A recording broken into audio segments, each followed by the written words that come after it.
Жалынды сәлем, UFC турнирі аяқталған соң бәйістер қандай гонорар алғаны жарияланды.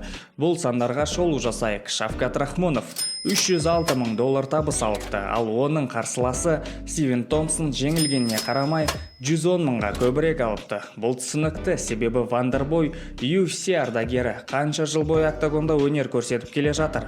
Және де UFC-да табыс қатты спортшының әйгілігіне байланысты.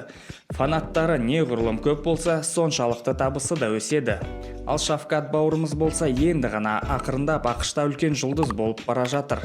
Мысалы, сол салмақтың чемпионы Леон Эдвардс $1,642 мың табыс алыпты. Сол турнирдағы Пэдди Пимблет пен Тони Фергюсон осынша мың ақша алыпты. Сонымен турнирдің нәтижесінде UFC рейтингінде өзгерістер енгізілді. Шавкат Рахмонов номер 5 орыннан номер 3 орынға көтерілді. Бұл әрине жақсы, ол Гилберт Бёрнс пен Колбиді осып кетті. Ал одан жоғары Белал Мухаммед пен бұрынғы чемпион Камару Усман ғана бар. Камару Усманмен сұрақтар болса, Белалдан біздің батырымыз мықтырақ деп ойлаймын. Белал мен Шавкаттың потенциалды қарсыласына шолу жасау керек болса, комментарияға жазыңыз. Мен олар екеуінің потенциалды жекпе-жегі туралы аналитикалық видео жасаймын. Лайк пен подписка жасауға ұмытпаңыз, бұл жаңа каналды қатты қолдап кетеді.